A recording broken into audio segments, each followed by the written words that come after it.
It's tremendous to be here with you this morning, particularly to talk about my favourite subject, which is motor racing. And to really try and answer a question, well, why hasn't the electric vehicle had that classic marketing approach that cars have used to sell since the car was invented, of racing them? And what difference is it going to make when the first championship for electric cars starts in 2014? The car industry has well used the technique race on Sunday and sell on Monday, but not for electric cars. I think that's been a mistake, and it's great that that's soon to be changed. To this audience, I don't have to talk about climate change, but having been Science Minister for 2 years in the previous government, it really does surprise me that still there's a significant proportion of society that questions whether or not climate change is happening, whether or not it's even happening yet. And I think it's very important for communities such as ours to proactively get out there the message that it is already happening. Some of the things which we've seen, particularly this year, in terms of extreme weather events, directly related to the global changes in weather patterns because of what we're doing to our planet.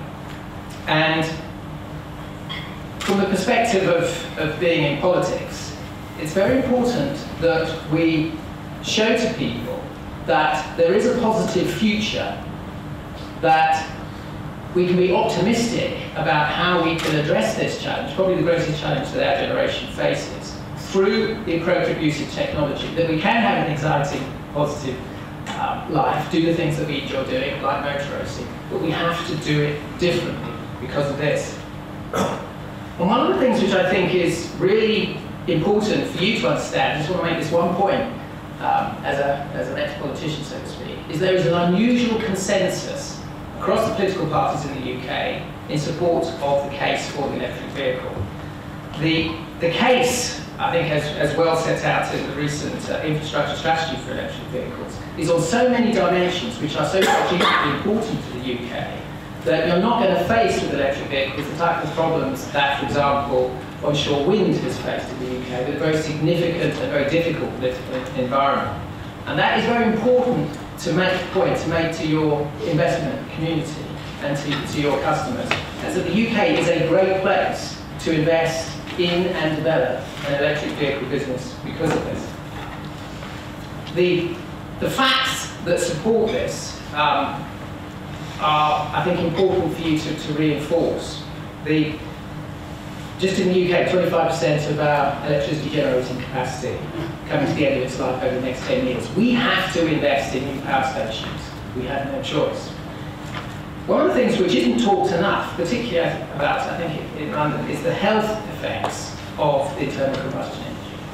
As a Londoner with 5 kids living in London, the data that comes out now in terms of the effects of NOx particulate matter in the global major cities is really of concern and is well understood by politicians. And what we're seeing as we talk to politicians all over the world with this electric racing series is there is a consensus that this has to change. Another political reason in support of the adoption of electric vehicles. And so, in a situation where you have this political consensus, but a lack of belief, really, in this view of an optimistic future for the world, and question marks, particularly fueled by media reports about disappointing sales of electric vehicles, what's the role of motorsport in this? Well, we believe that there are 2 things that motorsport can contribute and must contribute, such that motor racing is part of the solution to climate change rather than being seen as part of the problem. One is to create belief, to create this sense that it is possible to address this challenge, it's not hopeless, that you can make a difference, and to create a sense of excitement and positivity around this view of a future, to give people a glimpse of what this future world might be like through using the passion that sport and competitive sport generates and the glamour that can surround a high-profile sporting event. As well as that, to accelerate innovation, to provide a platform whereby people such as you can showcase the technologies that you're working on, can present them to a new audience, and can do that in the face of global brands in support of this sense of change, and in doing so, shorten the product development life cycle.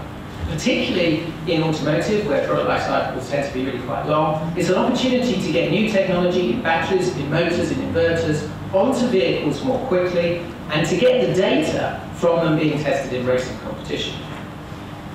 An example of this is some technology that we're working on of wireless charging. We're working with Qualcom Halo. We have developed a 200-mile-an-hour electric race car based upon a Le Mans prototype chassis. You can see the specs there, but what's really important is not so much that this is a 200-mile-an-hour electric car with 850 horsepower. What's important is that it's a technology demonstration platform for new technologies such as wireless charging, going from static to dynamic charging, for new types of batteries integrated within the carbon cells, new types of motors, testing systems around aerodynamics. And the fact that it's a racing car gets attention which frankly just does not happen with a road car. When we ran this car at the Goodwood Festival Speed, set a new record on the hill climb this year, and when 200,000 or so people come to that event and they see an electric car go that fast and be charged seemingly by magic, it really begins to change their view of what an electric car is like, and what an electric car could be, and therefore what the future might hold. So, in this case, using the racing not just to develop technology, but to sell an idea of how the future might be. In this case, electric cars going from using cable-based charging, as we're starting to see now in our cities, to dynamic charging, where we see it first in racing. The racing cars charge them on the track as they race, freeing them from the cable, freeing them from the limitations of batteries. And then using those tracks that were established for the racing as a first test for dynamic charging of electric buses, electric taxis, and then the private car. Introducing a new concept from the racing onto the street. So, that's the rationale, and this is it happening. So the FIA, the world governing body for motorsport, which regulates all motorsport around the world, has a small number of global championships which are sanctioned by the FIA. Obviously, you've heard of Formula One. Alongside Formula One, it's the World Rally Championship, the World Endurance Championship of Le Mans, and now there will be, from May 2014, the FIA Formula E Championship. A championship for 100% electric race cars, racing on city circuits and creating a completely new type of motorsport.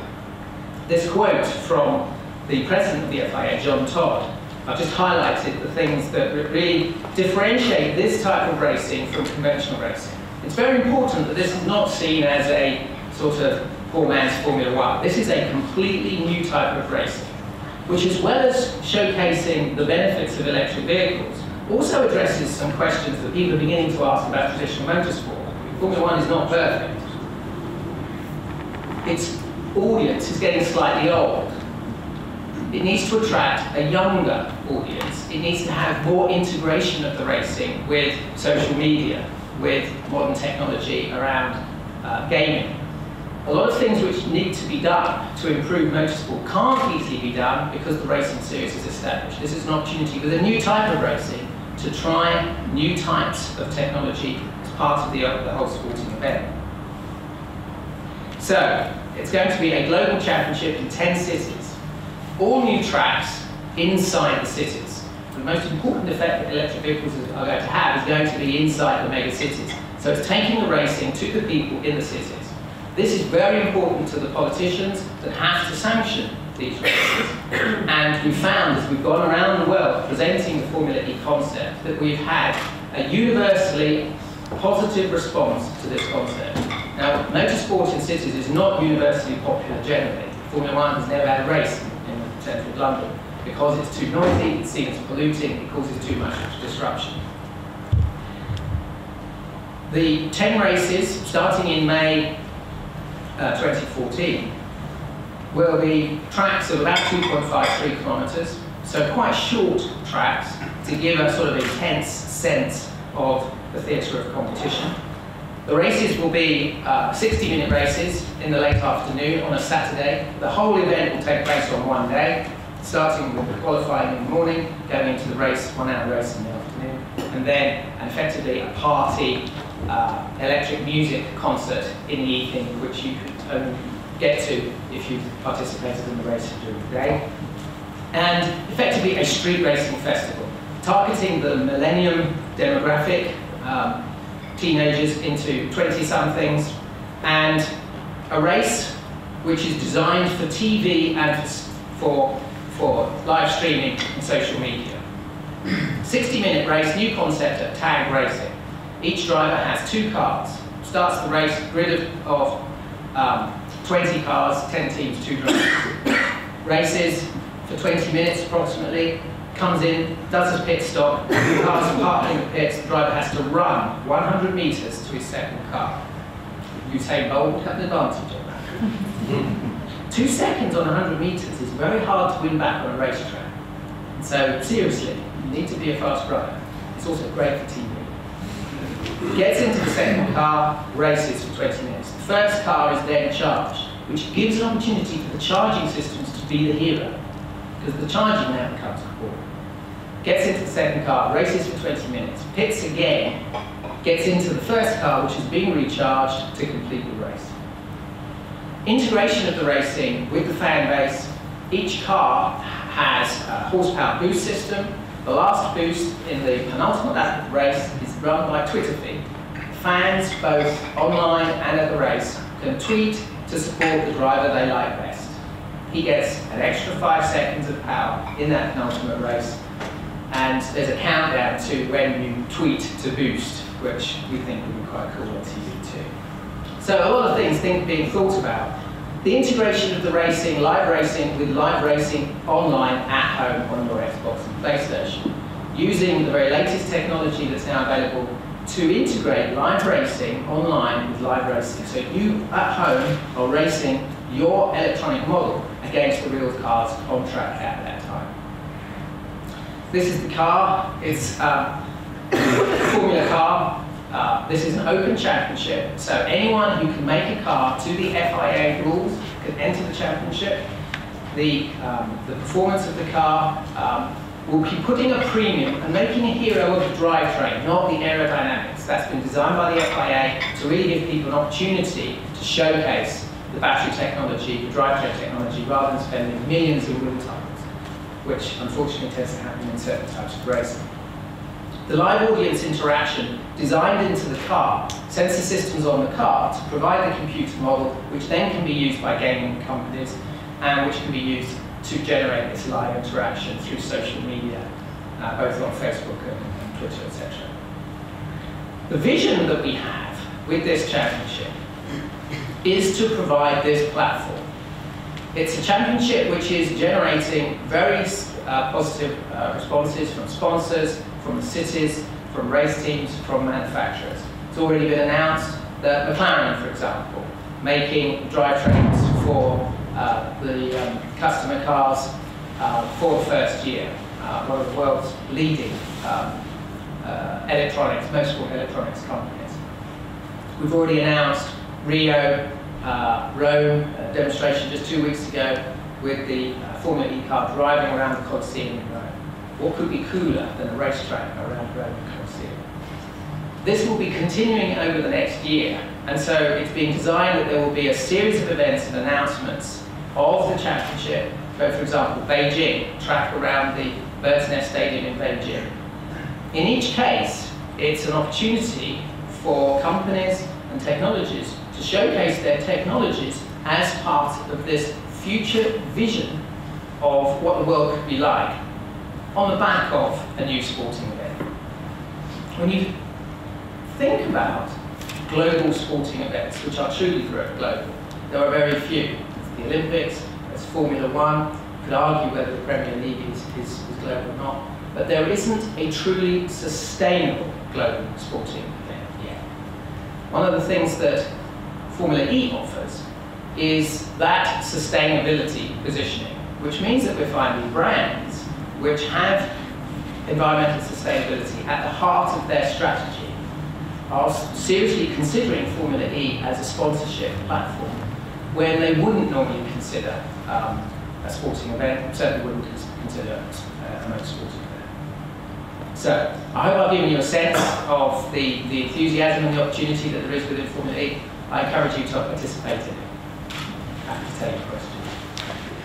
Wouldn't it have been a better option to call it Formula A for alternative energy sources, or create 3 different formulas, formula for hydrogen, hybrid, electric? So this way we can actually, all the fuels will be improving, and maybe we get a hybrid technologies from each different type, and then we have a better overall car, rather than just sticking to the electric one. It costs tens of millions of pounds to set up a championship like this. To raise the investment to be able to have the first year funding, which was a prerequisite of getting the agreement from the FIA, meant that there had to be focus.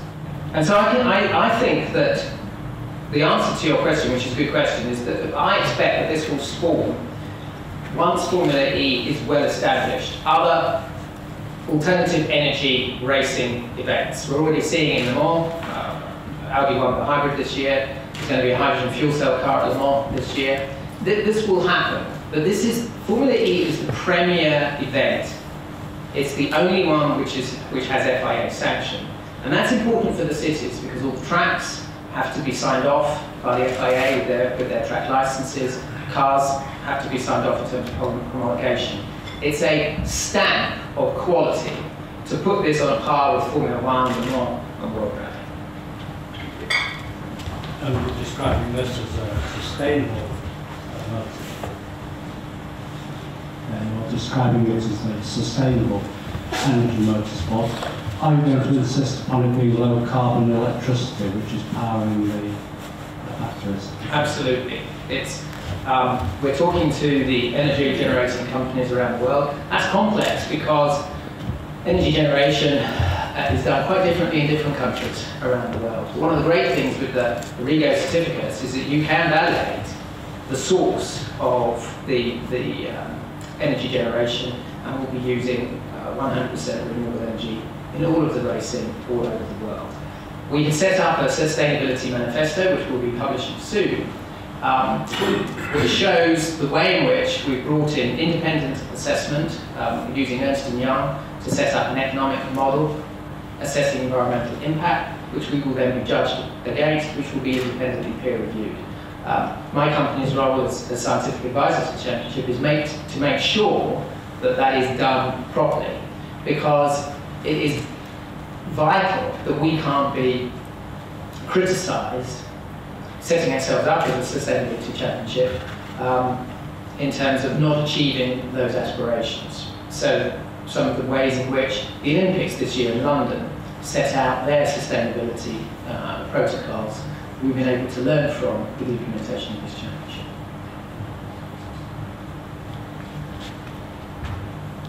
Any more questions? I think it's the first motorsport offering that I've seen from a clean tech point of view in the last 3 or 4 years. My question particularly focuses around the marketing side, so maybe that's not relevant here if you're the scientific advisor. But your first 2-3 years, I can see where the funding from the sponsorship point of view will be very exciting. There'll be a lot coming in.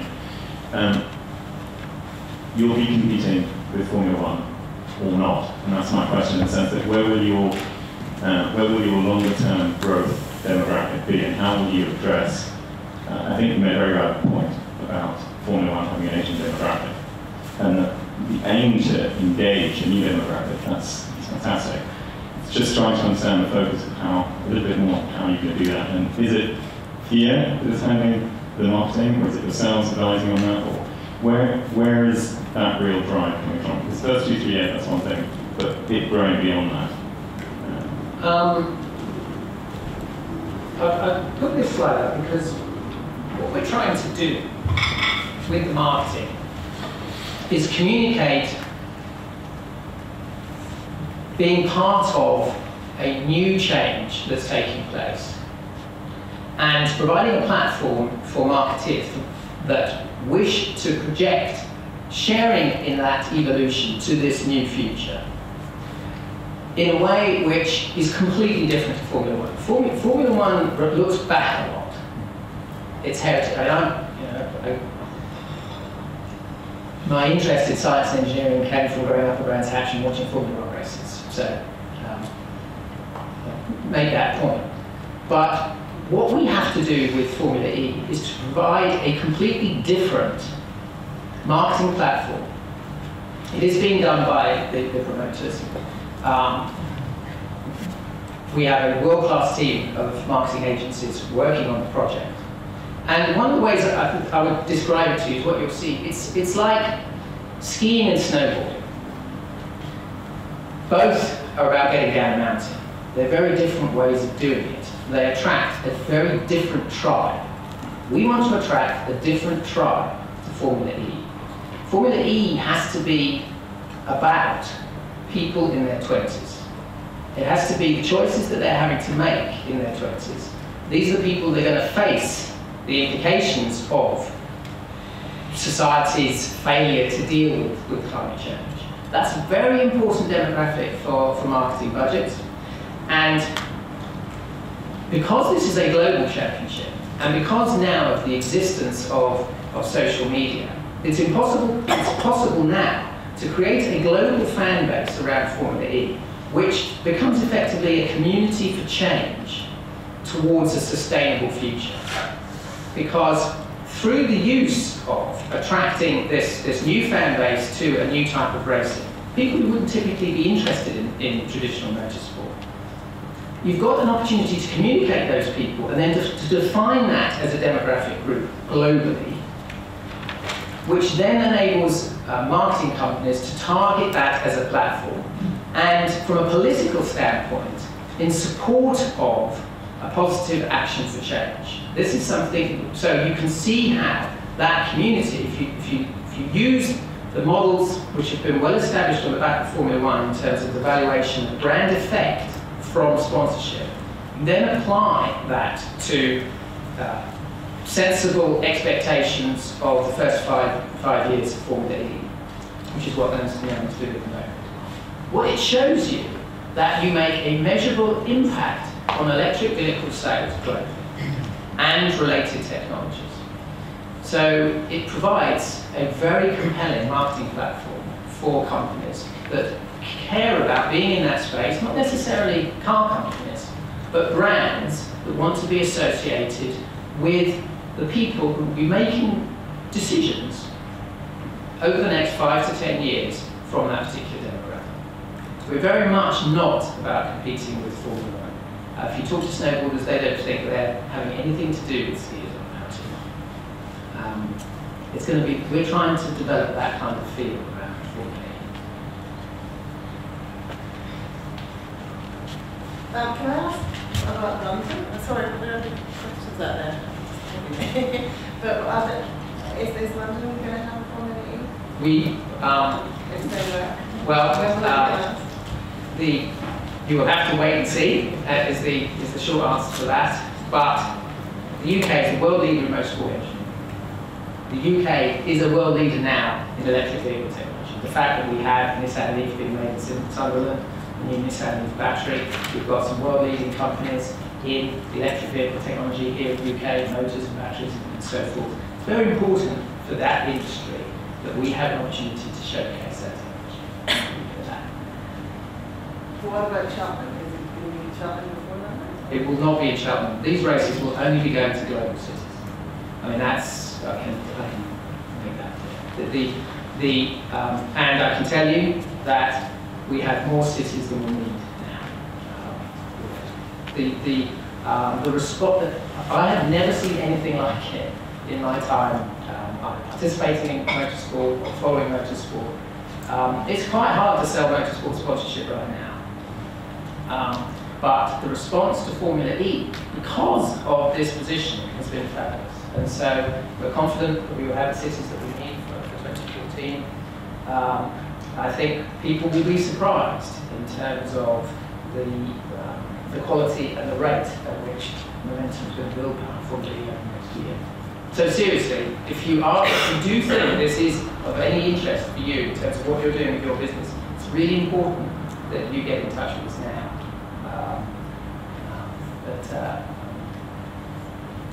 It's a fabulous project.